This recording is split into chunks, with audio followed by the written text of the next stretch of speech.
The night drifts softly over the desert hills. A pale moon hangs above the sandstone cliffs, where once the kingdom of Moab slept beneath stars that never forgot. The wind moves like a quiet breath through the valleys, touching the ruins with silver light. You don't need to fall asleep. It will find you. Somewhere beyond the Arnon River, the echoes of a forgotten city shimmer. Its walls once glowed red beneath torches of cedar oil. Its priests whispered to Chemosh beneath the open sky. Now, only the wind remains, carrying stories that drift between stone and time. Breathe in and let the centuries exhale through you. The Moabites built their kingdom upon cliffs and faith. They carved altars from mountain rock, guarded trade routes with bronze spears, and looked down upon the valley of the Dead Sea, a mirror of the heavens. Each dawn, their king stood upon the citadel, watching sunlight spill over the salt plains like molten gold. Each night, the same light returned as moonfire, washing their temples in peace. But peace, like water, never stays still. Empires rose and pressed against Moab's borders. Edom from the south, Israel from the west, Assyria from the east. And yet, for a time, the kingdom endured, flowing between power and prayer, between dust and divinity. Now, under this moon, the sands whisper again. They tell of Mesha, the king who fought and built, of sacred vows written in stone, of cities named Dibon and Nebo, shimmering like embers in the dusk. The night keeps their memory, tender and still. Breathe, slowly. Let your body rest upon the ancient rhythm of the earth. The silver river flows quietly beneath the cliffs, and the flame of memory flickers beside it. Both will return when the story completes its circle. For now, only the wind, the moon, and time remain. The night drifts softly across the red hills. Wind hums between the cliffs, and moonlight seeps through the silence like water through sand. There, beneath the watchful stars, the land of Moab breathes again. A forgotten kingdom, sleeping between stone and time, still glows with the faint warmth of its ancient heart. Long before the prophets of Israel cried in the valleys beyond the Jordan, there were shepherds wandering here, men of dust and patience, tracing the path of the rivers Arnon and Zered. They followed the trails of ibex and gazelle, rested beside springs that sang under acacia trees, and whispered their prayers to the wind. These wanderers became settlers, and from their tents of woven goat hair rose the first homes of stone. That was the beginning of Moab, a kingdom born not of conquest, but of endurance. Their hills were red as embers, rich with copper hidden beneath their crust. The people believed the earth itself was alive, its fire a gift from the god Chemosh. Each night, they built small altars upon the heights, where the flame of oil flickered against the wind. The priests lifted bowls of grain and wine, offering them to the moon that floated like a silver eye above the cliffs. They believed that Chemosh watched from that moon, blessing those who worked and cursed those who betrayed. Their villages lay scattered along the river valleys, each a cluster of mud brick walls and open courtyards, where the scent of bread mixed with smoke. By day, women ground barley on stone slabs, while men repaired their plows with bronze nails. By dusk, the valley turned gold, and the sound of flutes wandered through the air. Children laughed among the olive trees, chasing goats while their elders told stories of Lot, the ancestor whose blood had mingled with the sands of the desert. To them, every story was a bridge, a thread connecting them to the past, glimmering like starlight across generations. When the night returned, they gathered by the fire, gazing toward the western horizon. Beyond that darkness lay Israel, a mirror kingdom on the far side of the Dead Sea. Sometimes they saw lights flicker from those distant hills, and the elders would whisper, "Our brothers dwell there, though they have forgotten our name." It was a soft rivalry, quiet and ancient, born of kinship twisted by pride. The river separated them, but the moon bound them under one sky. Moab's kings ruled from high citadels of red stone. They were not emperors of vast empires, but guardians of silence, keeping watch over trade routes that cut through desert and salt. Caravans passed their gates carrying myrrh, copper, and wool. The merchants of Moab measured wealth not by gold, but by peace. Yet peace, like water, never stays still. It must be tended, guarded, prayed for, lest it slip away into the cracks of pride. Still, there were nights of quiet perfection. The wind was gentle, the stars uncountable, and the moon rested low above the cliffs. In those hours, one might hear the sound of weaving from the courtyards, the whisper of reeds near the rivers, and the slow breathing of an entire people at rest. The kingdom was small, but its soul was vast, a reflection of the desert itself, empty to the eye, infinite to the spirit. Time in Moab did not move as it does in other lands. It lingered, stretched, drifted like incense smoke. The people marked it not by years, but by rains, by how many times the streams filled, by how many flocks returned, by how many sons came home from the hills. Each dawn was a promise, each dusk a gentle surrender. Perhaps that is why their ruins still seem alive beneath the moon. Every stone holds a pulse, every arch still breathes. They did not build to last forever. They built to belong, to the earth, to the silence, to the slow rhythm of being. Their gods were not distant. They were the warmth of fire, the coolness of water, the patience of stars. Now the desert has reclaimed it all. The olive groves are dust, the riverbeds lie dry, and the temples are only whispers of shadow. But listen closely, and you may still hear the hum of ancient flutes in the wind. It is the sound of Moab remembering itself. Breathe in. Feel the air drift across your skin. Breathe out. Let the body grow heavy with calm. The same moon that watched their kings still watches you. The same wind that carried their prayers now passes through your breath. A faint silver mist rises from the valley. Water glimmers in the hollow of stone. Somewhere, an owl calls into the distance, and silence answers. The hills of Moab fade into dream, and somewhere beyond the silver river, another story begins. The moon sinks lower over the red plateau, its silver reflection trembling upon the river Arnon. The night breathes with the rhythm of hidden fires beneath the earth. This is where Moab found its strength, not in vast armies or high walls, but in the molten heart of its mountains. Beneath layers of sandstone and dust, veins of copper shimmered like sleeping embers.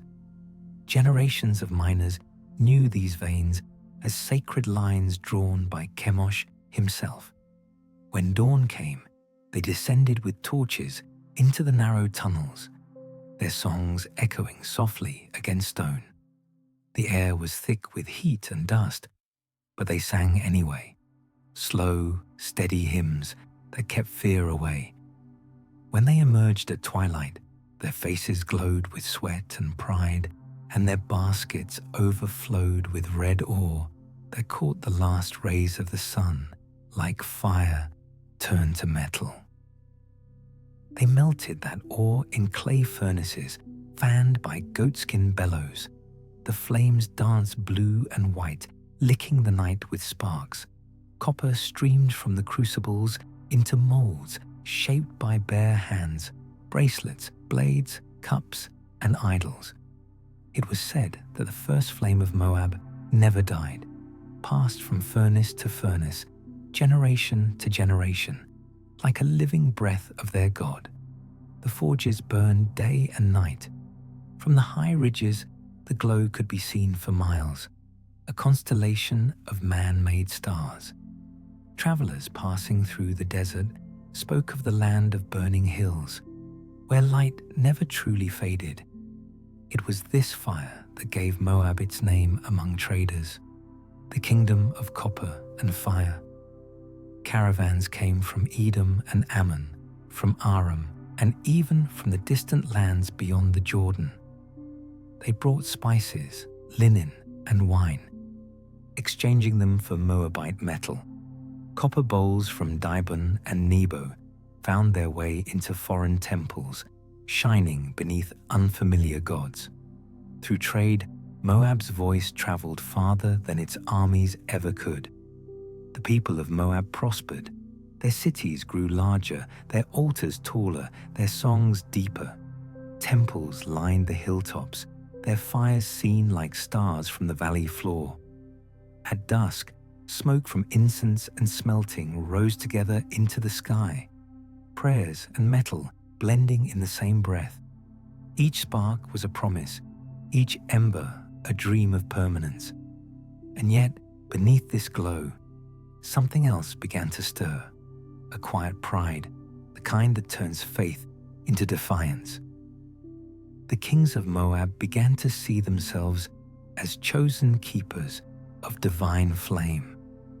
They adorned their thrones with copper lions and bronze suns. Their priests declared that Chemosh had given them dominion over the eastern hills, that the fire beneath their land was proof of eternal favor. Neighbors were tolerated only as long as they bowed to this vision. Trade became tribute, faith became law. Still, life in the valleys remained soft and human. At sunset, women still ground grain beside their doorways. Children still wove garlands of palm leaves and sang to the river. The miners still kissed their hands to the smoke each dawn before descending. The people's hearts did not change. Only the shadows above them grew longer. One night, when the moon was full and the forges glowed like a necklace of light, an elder whispered to his grandson, "Fire gives warmth, but if we forget to bow, it will also take." The boy laughed, but he remembered the words.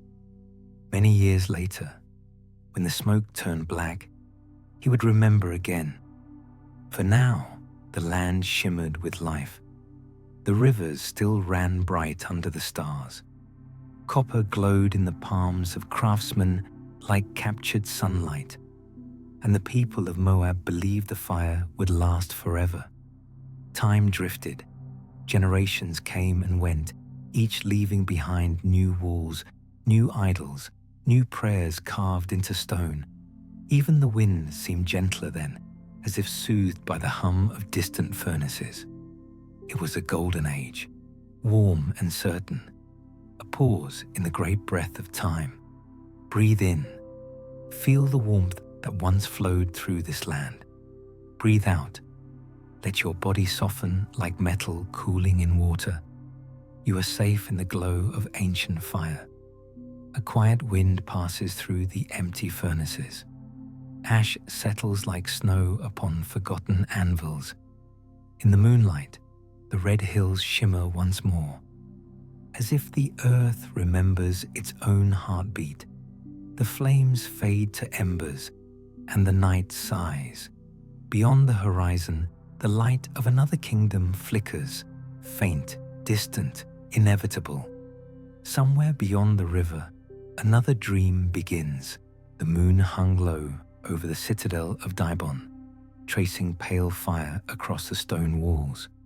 Below, the wind carried the scent of copper and cedar, mingled with the smoke of 1,000 torches. On this night, King Mesha of Moab stood before his people, a shadow wrapped in silver light. His hands were calloused like the mountains, his eyes bright as molten ore. Around him, the priests whispered hymns that rose and fell like the breath of the earth. Mesha had rebuilt what war had broken. He had strengthened walls, reclaimed wells, and restored the sacred places of Chemosh that foreign kings had defiled. To his people, he was both ruler and priest, a man who spoke not just to armies, but to the unseen.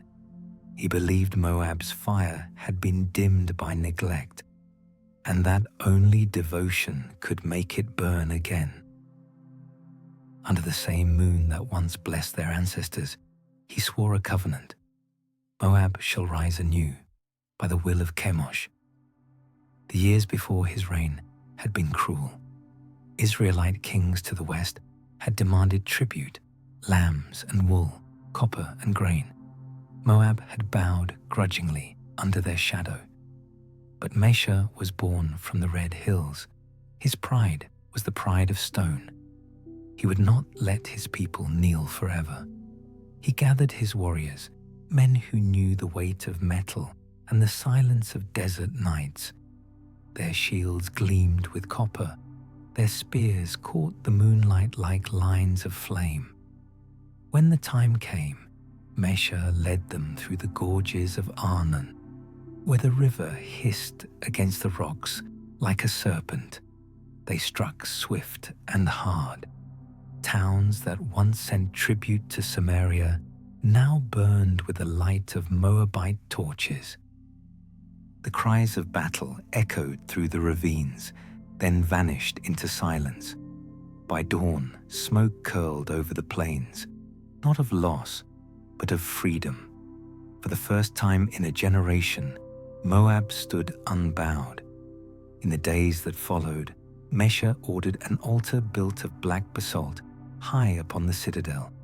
Into its surface, he carved his victory, line by line, word by word, so that even the wind would not forget. Those words would one day be called the Mesha Stele. It told of battles, of divine wrath and human pride, of walls torn down and walls rebuilt stronger.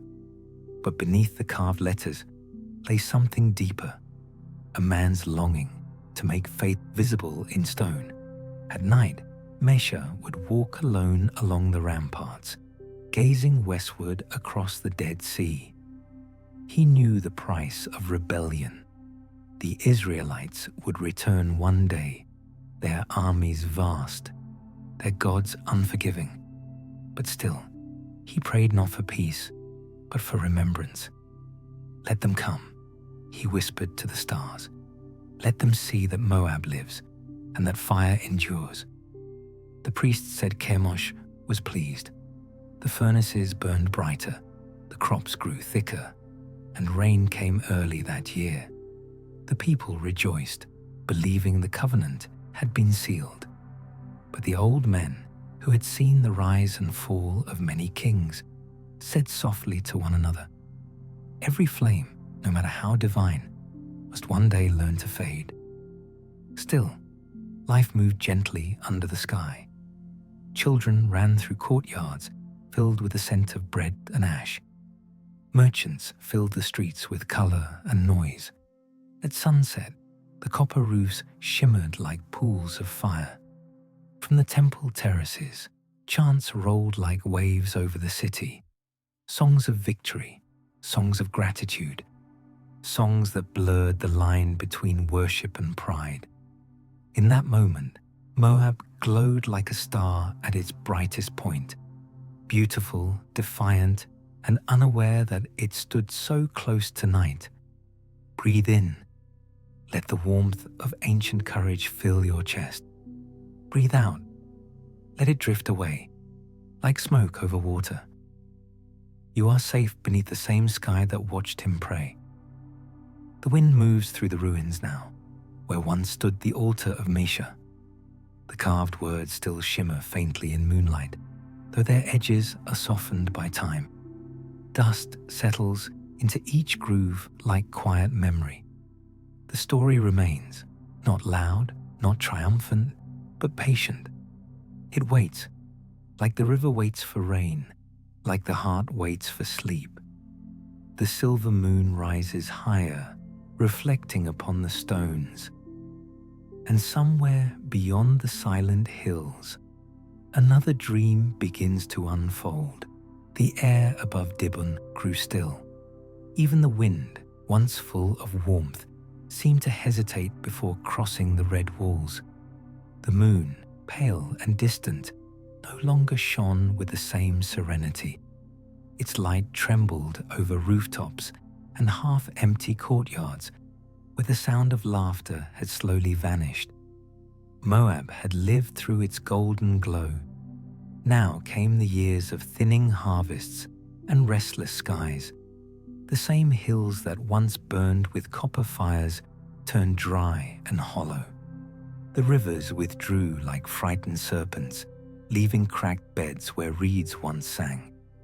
The smoke from the furnaces no longer rose as prayer, but as burden. And in the silence between nights, people began to whisper that Chemosh had turned away. The markets of Dibon changed first. Merchants from Edom and Aram stopped their caravans at the borders, afraid of bandits and rumor. The air smelled of rust instead of myrrh. Bronze coins clinked less often in the hands of traders. The bright copper bowls once sent to foreign temples were now melted down to repair tools. The light of prosperity dimmed, grain by grain, until even the children of the city began to notice. King Mesha had long returned to dust, his stele still standing, but his covenant fading in memory. The new rulers prayed louder, but listened less. Priests filled the temples with smoke, pleading for rain that never came. In the evenings, women looked toward the horizon and said the same thing their grandmothers once whispered. The wind feels wrong. Beyond the hills, greater powers stirred. To the north, Assyria's banners rose like black wings against the sky. They were still far, but their shadow reached across kingdoms like a hand closing slowly. Messengers from the east brought stories of cities burned, of kings kneeling before the Assyrian throne. Even in Moab, the fear began to seep into dreams. Some nights, the sound of thunder came from the horizon, not storms, but the march of distant armies.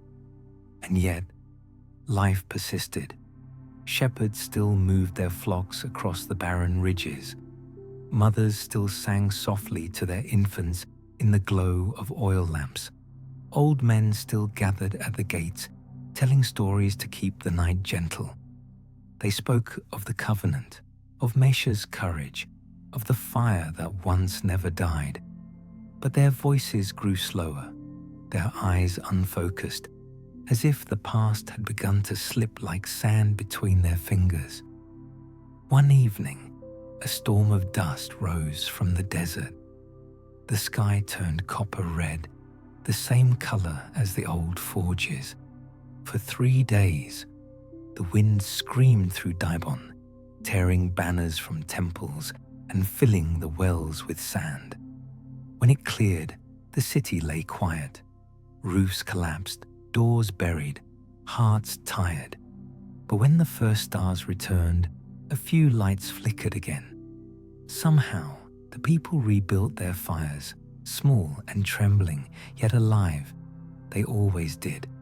Perhaps that is the secret of endurance. Not glory, but repetition. Not victory, but the quiet will to begin again when the world forgets your name. The Moabites carried that will like an ember cupped in both hands. They knew the gods might leave, but the earth still breathed beneath their feet. They still believed that silence itself could be a kind of prayer. Breathe in. Let the air of their persistence reach you. Breathe out. Feel your shoulders sink with the calm of resignation. The same wind that carried their despair also carried their peace. Tonight, the ruins of Dibon sleep under the same moon. Sand covers the streets where markets once sang, and thorn bushes bloom where fountains stood. But if you walk there in dream, you might hear the faint rhythm of life, the tapping of a craftsman shaping copper, the hum of a mother's lullaby. Even the stones remember the warmth of hands. The shadow that fell over Dibon was not an end, only a pause. The stars drift overhead like witnesses, unchanged and patient. They wait for the next breath, the next dawn, the next chapter of time. For kingdoms do not die. They dissolve gently into memory. And somewhere beyond the desert, the river still moves beneath the moon. The night exhales softly. The hills turn to silver. And somewhere beyond the horizon, another dream begins. The wind returned to Moab like a ghost. It swept across the barren plains, carrying the faint scent of ash and myrrh. In the valleys, the old temples stood silent, pillars half buried, altars open to the stars. Once, these shrines had echoed with drums, flutes, and voices calling the name of Chemosh into the night. Now, only the sand replied, whispering prayers no one remembered. In the fading years of the kingdom, faith lingered like smoke after fire. The priests still climbed the hills at dawn, still lit oil lamps before the idols, still recited the same words carved by ancestors. But the sound had changed. Where there was once conviction, now there was repetition. Rhythm without heartbeat, motion without flame. They looked to the sky and saw not a god's face, but endless emptiness. Still, they prayed. Because silence was harder to bear, the people of Moab grew quieter. Many left their villages, seeking water and promise in other lands. Those who stayed behind spoke softly, as if afraid to disturb the air itself.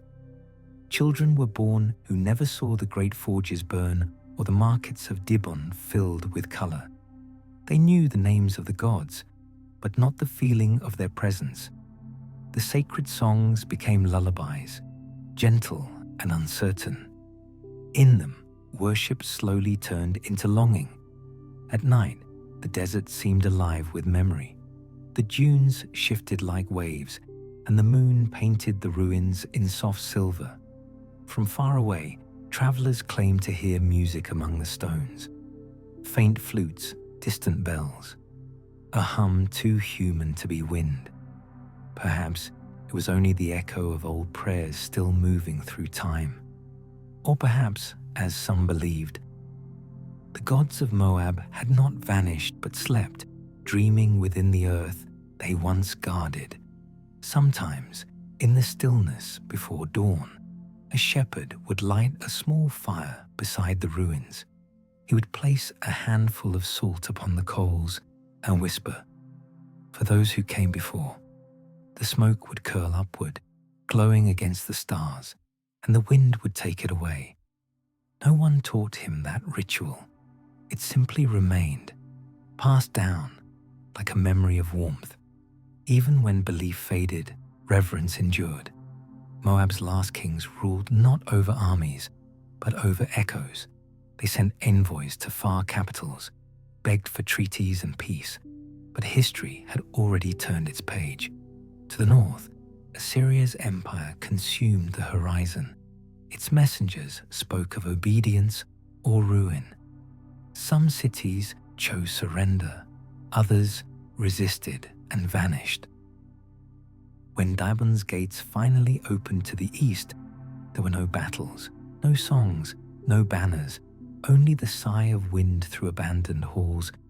Yet even in surrender, Moab remained strangely whole, not in power, but in silence. Its spirit sank into the land itself, into the cliffs, the copper veins, the thin rivers that glowed beneath the moon. Empires might erase borders, but not the echo of prayer, not the warmth of hands that once shaped stone. Breathe in. Let the stillness of the desert fill your chest. Breathe out. Feel how the silence holds you, soft and endless. The gods have left, but peace remains. The ruins of Nebo gleam faintly under moonlight. Lizards move soundlessly across the altar stones. A single date tree leans against the sky, its shadow trembling like a memory. Somewhere below, the Arnon River whispers to itself, the same voice it had when the world was young. It carries fragments of dust, fragments of story, fragments of time. Perhaps this is how all faith ends, not in fire or thunder, but in breath. One long exhale into eternity, gentle and complete. And from that breath, something new begins. Not belief, but awareness. Not worship, but calm. For those who listen, Moab still speaks, not through priests or kings, but through quiet things, the rustle of sand, the gleam of metal beneath rock, the low hum of wind at midnight. They are the echoes of desert gods, eternal in their forgetting. Their temples have no walls now, their worshippers no names. Yet when the moonlight falls across the hills, every grain of dust becomes sacred once more. The stars ripple above like water. The night exhales, and the earth breathes in return. The old kingdom sleeps, not in death, but in rhythm. Somewhere in that rhythm, your breath joins theirs. And as your eyelids grow heavy, you realize silence was the last prayer all along. The wind fades into silver stillness. The moon drifts higher, patient and kind. And somewhere beyond the desert's edge, another dream begins. The dawn came quietly over the hills. The light was pale and foreign, falling through the haze like a memory that no longer belonged to the land.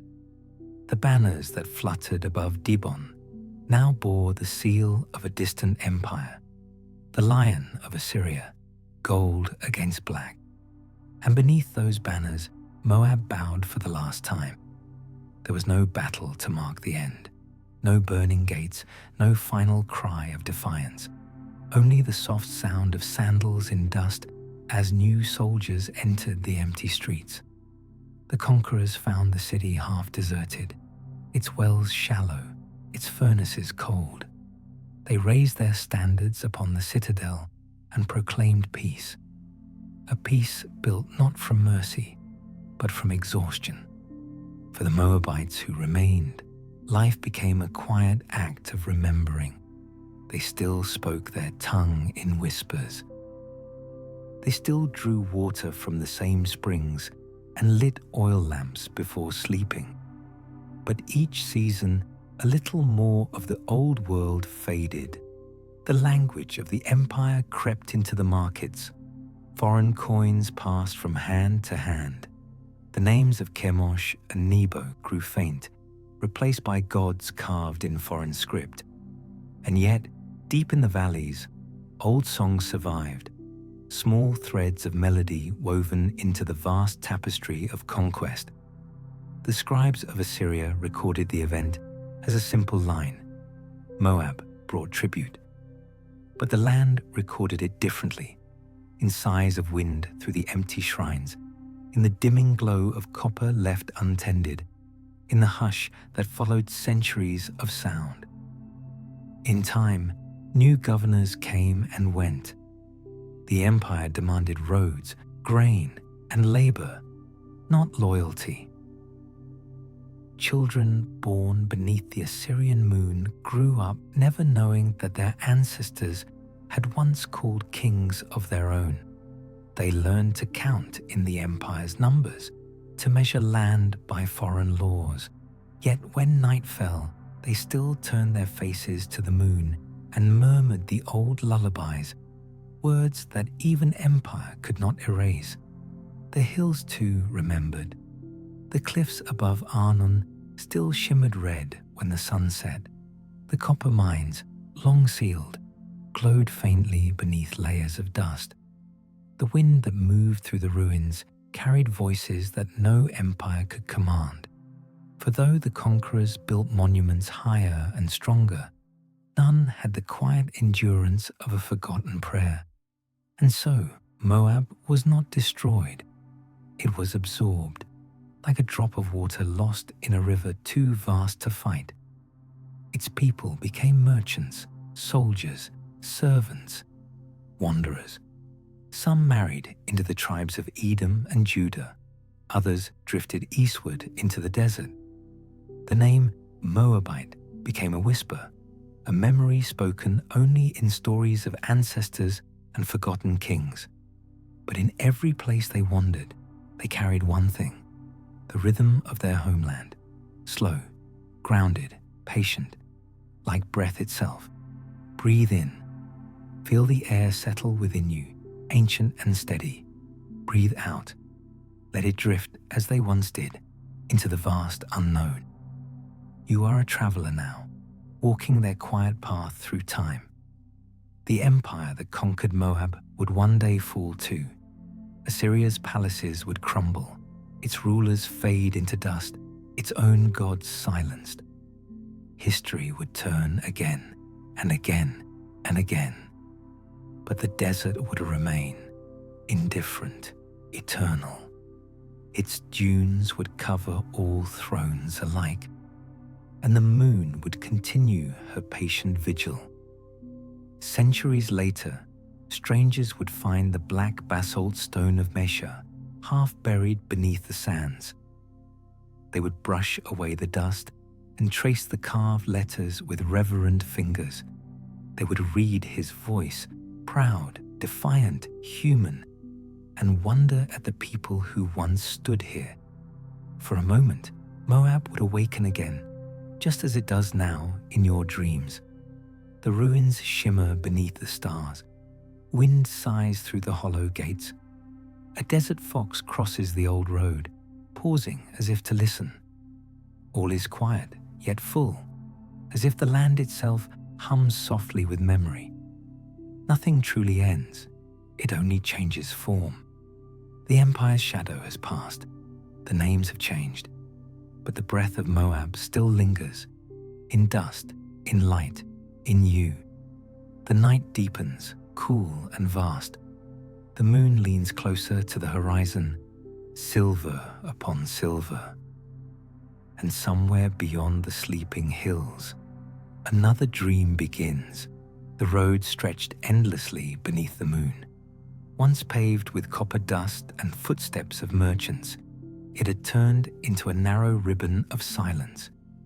No banners hung, no fires burned, only the hush of sand shifting beneath the wind. This was the road that once led to Dibon, the heart of Moab. Now it led only into the desert, where time itself wandered without name. Caravans no longer came here, only travelers seeking passage through the emptiness, herdsmen from Edom, pilgrims from Judah, and nomads who moved by starlight. Sometimes they would find fragments half buried in the dunes, a clay jar, a bronze bead, a stone inscribed with letters no one could read. They would hold it for a moment, brush away the sand, and then leave it where it lay. The desert had become a keeper of quiet things. At twilight, the air shimmered with silver dust. It was said that when the wind blew from the west, one could hear faint echoes, songs sung long ago, prayers rising and fading like breath. Some said it was the voice of Chemosh, still calling to his lost people. Others said it was only the sound of the sand itself, dreaming.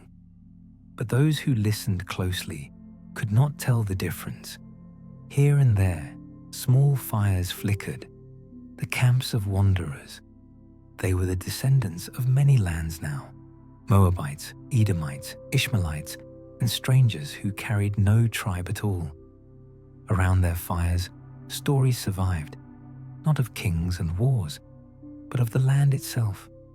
One would say, "My grandfather once saw the red hills of Moab glow at sunset." Another would nod and add, "My mother said the rivers there sang to the moon."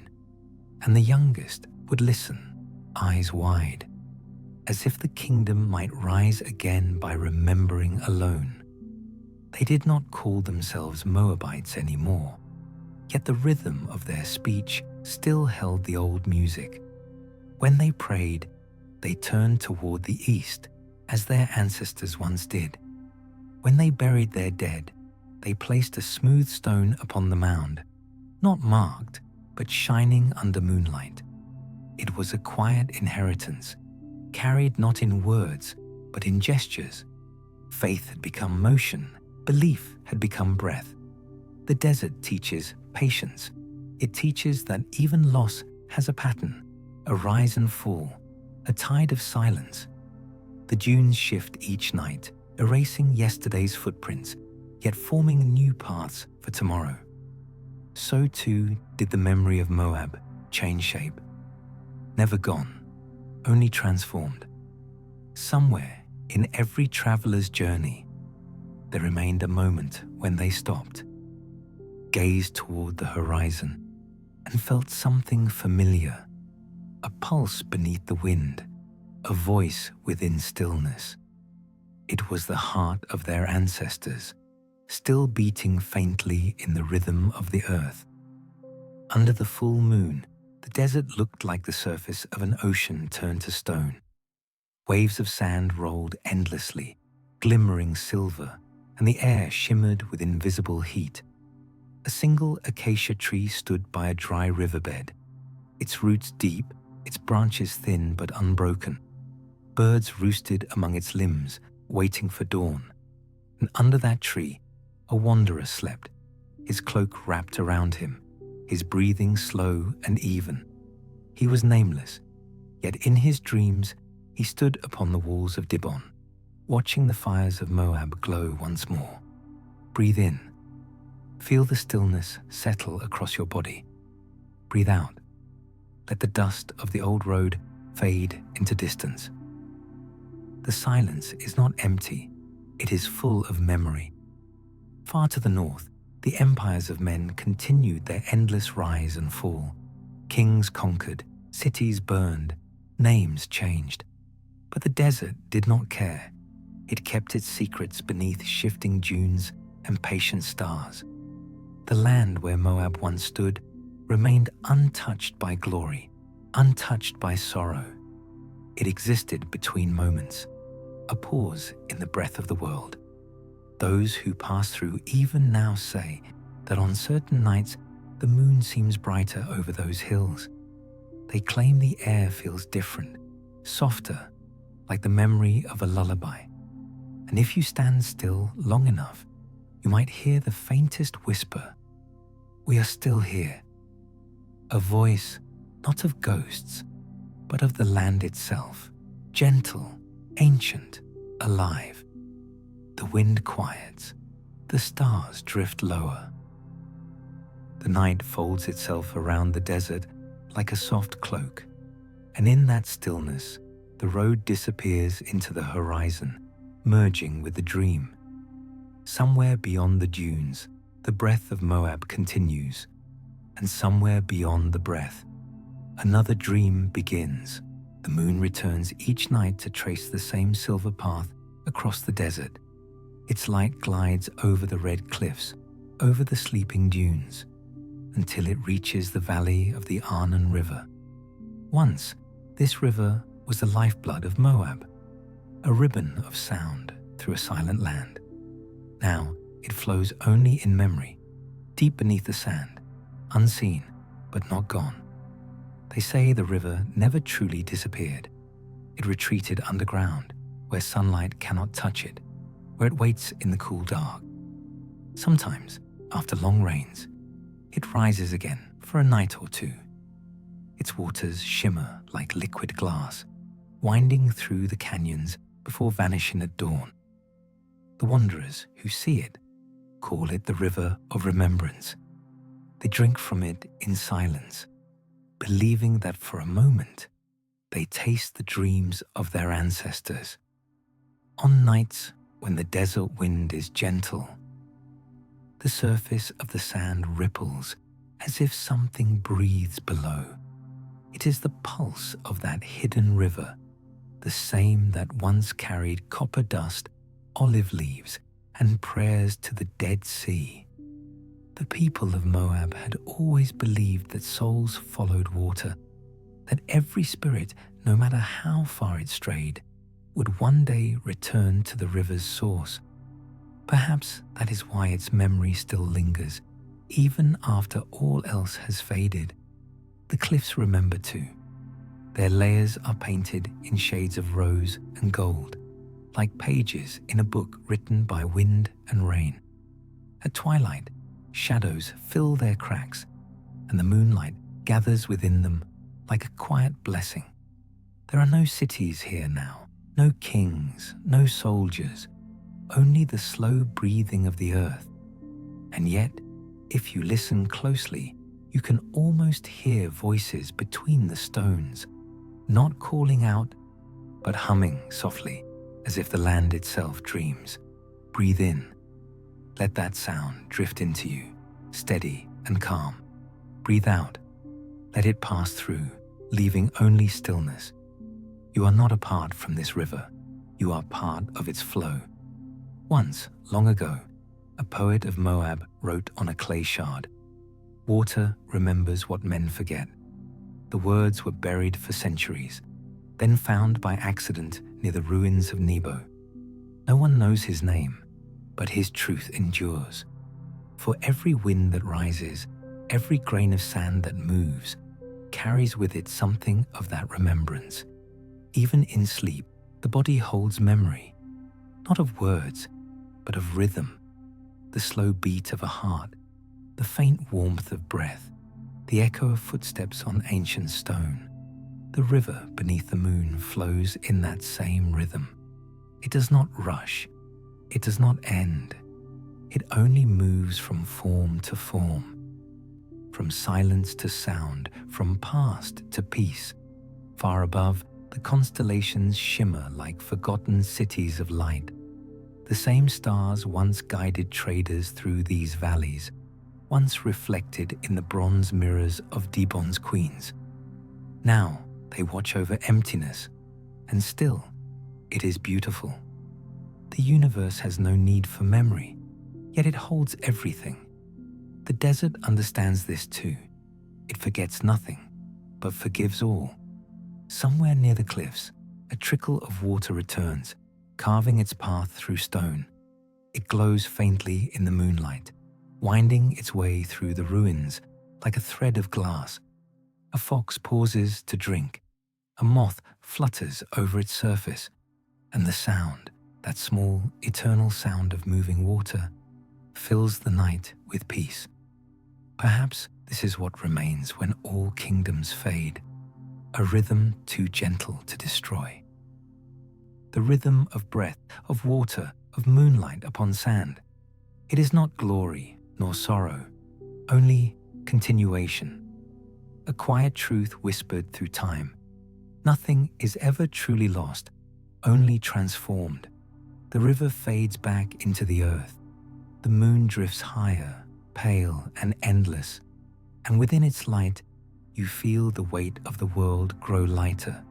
Your heartbeat slows to match the ancient pulse beneath the ground.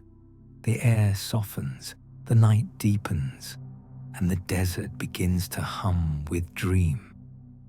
Somewhere beyond the cliffs, where the unseen river flows, another dream begins to rise. Slow, silver, infinite. The night deepens, and the air grows warm again. Not with heat, but with memory. Far from the river's shadow, at the edge of the high plateau, a single light still burns. It is small, flickering, almost invisible beneath the vastness of the sky, yet it has never gone out. The people who wander these lands call it the last flame of Moab. No one knows who tends it. Some say an old hermit guards it, keeping the oil alive as his ancestors once did. Others believe it burns by itself, a divine spark hidden in the stone since the beginning. But every traveler who has seen it agrees on one thing. The light moves like breath. It glows, fades, returns, and glows again. It lives like the rhythm of sleep, pulsing softly beneath the stars. Long ago, when Moab's cities still stood, the sacred fire burned in every temple. Priests fed it with cedar and olive oil, and its smoke curled toward the heavens like an offering of hope. When those temples fell to silence, most of the flames were lost, drowned in sand or rain. But one ember, they say, refused to die. It clung to the wind, drifting through centuries until it found shelter in a cave high above the desert plain. There, it waited. And now, when the night is still, you can see its glow against the cliffs, a heart that refuses to stop beating. Travelers come from far away to watch it. They sit in silence, warmed not by fire, but by the thought that something sacred endures. The flame does not speak, yet it tells them everything, that life is fragile, but persistence is eternal, that kingdoms fall, but light remains, that even when the gods are silent, their warmth survives in the hands of those who remember. Sometimes the wind threatens to snuff it out. The sand rises, the flame bends and flickers, shrinking to a spark. But always, just as it seems to fade, it steadies again. Its glow softens, returning with calm defiance, as if whispering, "I'm still here." It's the same whisper carried by the hills, the same murmur in the riverbed, the same breath you feel when you close your eyes. Breathe in. Let the warmth of that light touch your chest. Breathe out. Let your body soften, glowing quietly from within. You are resting beside the last fire of Moab. Some say the flame holds all that remains of their memory. The courage of Mesha, the songs of the shepherds, the laughter of the markets, the prayers of the mothers. It gathers them, burns them gently, turns them into warmth. Others say it is simply fire, a natural thing, unthinking, alive only because the wind allows it. But perhaps the truth is simpler still. It is both. A piece of the world that remembers and a piece that forgets, bound together in balance. The desert at night glows faintly with that same hue. Even the stars seem warmer above the plateau. Their light reflects upon the cliffs, turning them into mirrors of time. Every shimmer feels like the breath of someone who once lived, once dreamed, once looked at this same moon and wondered what would last. You may never find the flame yourself, but it does not matter. It burns in every quiet act of care, in every hand that protects, in every heart that forgives, in every soul that endures. The fire is not a place, it is a pattern. It is the patience of the universe, the promise that nothing sacred is ever truly lost. When dawn approaches, the flame grows faint, almost transparent in the grey light. But as the first sunbeam touches the cave, it glows once more, soft, golden, at peace. The old wind passes over it, gentle as a sigh. And in that breath, you feel it. The warmth that once lit a kingdom, now resting quietly in the rhythm of the world. The last flame of Moab flickers, then steadies, then flickers again. And in that small pulse of light, The entire history of a people breathes. The night exhales. The stars withdraw behind the dawn. And somewhere beyond the hills, another dream begins to glow. The night returns to its quiet throne. Above the sleeping desert, the moon hangs vast and weightless, a silver eye gazing upon what remains of Moab. The hills glimmer faintly, painted in shades of pearl and dust. The air is so still that even the stars seem to listen. From the cliffs of Dibon to the deep valleys of Arnon, silence stretches unbroken. The roads have vanished, the walls have become dunes, and the rivers now sleep beneath stone. But in the light of this moon, everything breathes again. The ruins shimmer like embers revived by memory. The past rises softly, not as ghosts, but as patterns of wind, light, and time. Somewhere below, the hidden river moves, unseen, eternal. Its current hums through the bones of the earth, tracing the old paths where caravans once passed. Above it, on the plateau, the last flame of Moab flickers faintly, as though answering the rhythm of the river. Water and fire, breath and warmth, the two halves of a single dream. They have waited centuries to meet again under the same moon. The moonlight touches the altar stones, and they glow as if newly carved. Letters long forgotten awaken in the light. Soft lines, sacred curves, words that once declared pride and promise. No one reads them now, but the world remembers their echo. It is not the sound of empire or conquest, but of a people who lived by rhythm, the rising of the sun, the falling of the stars, the quiet between. High above, the cliffs hum with wind. It carries the scent of salt, dust, and something faintly sweet. Myrrh, perhaps, or memory itself. The night feels endless, yet kind. There is no sorrow here, only balance. All that has been lost rests gently in the folds of shadow, and all that endures glows softly in the light. Breathe in. Let the air of this ancient peace fill you. Breathe out. Let your thoughts dissolve like sand into stillness. The world has stopped moving. You are adrift, but not alone. The moon glides slowly westward, silver ripples flowing across the land like water.